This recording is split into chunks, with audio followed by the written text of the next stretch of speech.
Hi, everybody, it's Mike Kennedy, Vermont Bar Council. Today's topic is one I'm more comfortable speaking about than writing, so I'm trying it by video. Done it in the past by video instead of a blog post. So here we go. As an aside, which I often do when I start these videos, is these non sequiturs to sort of get up to speed before I get to the substance. Got the hat on. Usually I tell you that the reason I'm wearing the hat is because when I record in the office, it's so bright in here that I wear the hat to save you from being blinded by the reflection of that bright light off my bald head. That's true, but it's not the full truth. I would be engaging in misrepresentation by omission if I didn't tell you that I also kept my hat on today because when I walked into the office this morning, I yanked my hat off and I forgot that I had my cancer pin on it, and the pin on the other side where it attaches, forgot it was there, scratched the crap out of my forehead, and I don't want people to see the big scratch, so I'm keeping my hat on today. So, okay, it's well-being weekend law, and I've blogged about it all week. Well-being weekend law is an effort by the Institute for Well-being in Law and other organizations to raise awareness about how lawyers and people who work within the legal profession can improve their well-being. On that, I'd urge you not to treat it as a week. The week's great and suggest the activities that the Institute and others suggest for us to address our well-being are great. But the week, don't make it a week. Wellness and well-being is a thing we have to work on 365/7, not just during a week with a catchy hashtag. So take these suggestions that I've included in the week's blogs that I'm going to talk about today, try to build them into your lives, because that's what well-being is. Well-being is not just something we do for a week in May and then move on to whatever's next. So the way the Institute sets the week up is that each day focuses on a different dimension of our well-being. Today's focus is on our emotional well-being. And the prompt they use is we want to feel well. And specifically, they say we want to feel well to improve our emotional well-being. We want to work on developing our ability to identify and manage our emotions. That's the definition I'm going to work from today when I talk about share my thoughts on emotional well-being. I'm not going to talk about, so what the Institute has done is the overall theme for the week is social prescriptions. So what they do is each day they prescribe activities that involve being social that are meant to address the day's dimension, to help us improve whatever dimension of well-being that day's focus is, by things we can do with or for other people, the social aspect of it. Today's suggestions are great. I have a different take on emotional well-being and one I'm much more comfortable talking about. So that's where I'm going to go today. As an aside, if you don't know Jill Mathers, check her out. Jill is a lawyer in Vermont up in Burke who relatively recently started doing presentations on emotional intelligence, emotional IQ, emotional quotients. They're great. Jill presented last year at the PRB's annual meeting. To great reviews, did her presentation on how the importance of emotional intelligence and how high levels of emotional intelligence can help us, those of us who work within the legal profession. I've included a link to Jill's material in the post that introduces this video. But again, I'm coming at this from of defining emotional intelligence as an ability to recognize, understand, and manage our own emotions.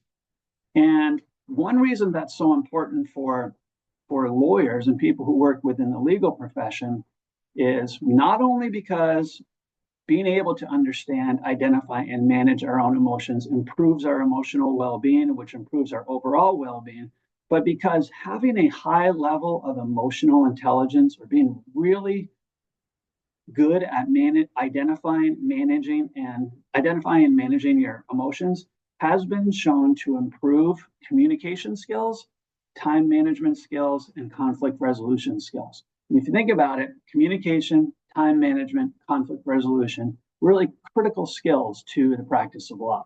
So that's one of the reasons that I think this dimension of well-being is among the more important. All five are important, but this one is, cultivating it really does go to improve our competence as people who work as lawyers and people working within the profession.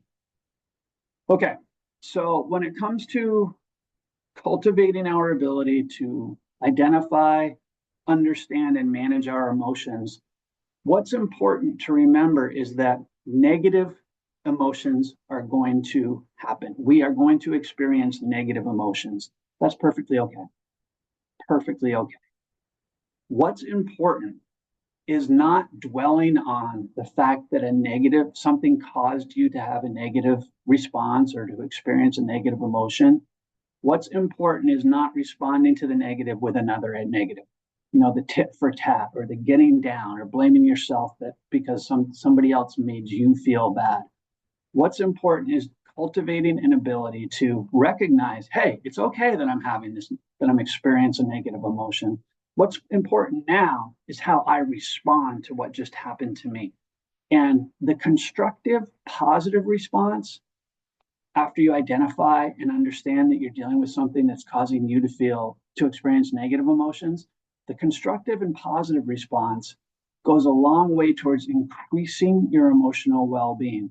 May not give you that instant gratification that the negative response does, you know, the tit for tat, the snide remark, snide response to somebody who was snide to you. That's not helpful. May give you that, again, instant gratification, but that's not a sign of emotional intelligence and doesn't improve or assist your emotional development, your emotional well-being. So whether it's that opposing counsel who, you know, sends the rude email, the client who's upset with you for no apparent reason, the judge who for whatever reason wasn't happy with you that day in court. What's important is not, you know, getting right back at them in the moment. What's important is understanding, yeah, whatever they just did made me feel a little bad, made me experience negative emotions, but I'm working on my ability to identify that and to manage how I respond. And here's my suggestion on how to respond to those negative emotions. And it goes back to a prop you've all heard me use that I used when I was coaching basketball. There was a year when we had a lot of basketball talent, but we tended to get distracted by things that happened that weren't good for us, things that cause negative emotions. For instance, the ref either misses a call that should have been made that would have helped us, makes a bad call against us. We got caught up in that instead of moving on to the next play and trying to win that play. Or a teammate makes a bad play or forgets to run the play correctly.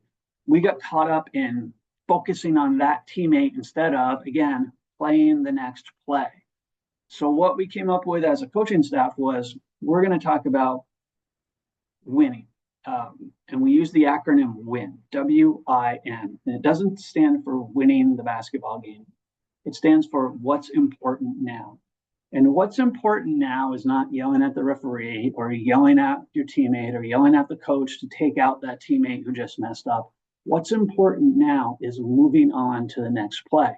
And I think the same thing applies to those of us in the legal profession. What's important now is not responding in kind to opposing counsel's email or responding in kind to the client who's upset with you or being disrespectful back to the judge who said something to you that caused a negative emotion.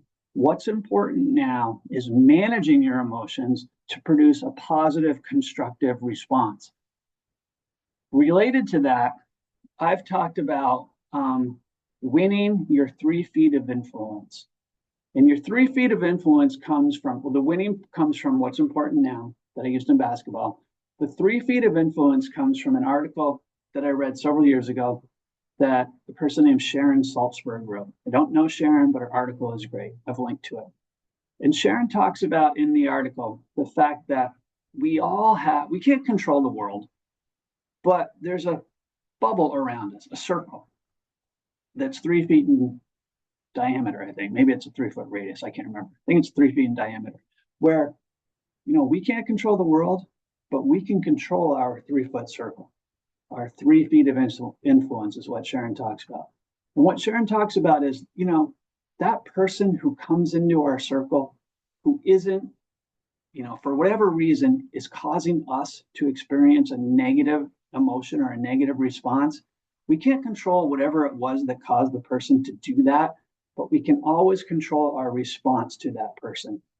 And I've taken that to argue that we should constantly focus on trying to win, what's important now, our 3 feet of influence by remembering that, hey, that person that just entered my little circle who caused me to experience a negative emotion, I can't control that. But what's important now is me formulating a constructive or positive response to whatever just happened. That's a sign of high emotional intelligence and will go a long way towards improving my overall well-being when I focus on winning my 3 feet of influence instead of responding tit for tat or in kind to whatever happened to me. And not only, the experts will tell you that not only can cultivating a positive or constructive response to those things that happen in our circle that cause us to experience negative emotions, not only can that improve our own well-being, it can go to improve the well-being of the person who entered our circle and caused us to experience the negative response in the first place. And the example I've used on that point is this. How many times have you had happen where somebody comes in to your 3 feet of influence and says something that makes you experience a negative response, but you just respond with something like, whoa, wow, are you okay? What's going on? And all of a sudden, they are embarrassed or they respond by saying, my gosh, I'm so sorry. I didn't mean to take it out on you. I've got a lot going on and I let things get away from me. You wouldn't get to that point where they're apologizing to you and then you're able to move on and talk about whatever it is that you need to talk about if you had responded, with the tit for tat, if you had responded as negatively to them as they had acted towards you. So I guess, sorry, I'm losing track of what I'm trying to say. What I'm trying to say is the positive constructive response not only helps your own emotional well-being, and it helps the well-being of the other person, and then allows them to then engage in a positive, constructive dialogue with you on whatever it is that they're there to have that dialogue with you about in your 3 feet. So kind of got away from me there at the end, but I'm not going to record this because I've already had like 17 takes. Those are my thoughts on emotional well-being. Win your 3 feet of influence. What's important now is to understand it's okay to experience a negative emotion, but I need to turn that into a positive, constructive response. Thanks for listening and have a great weekend.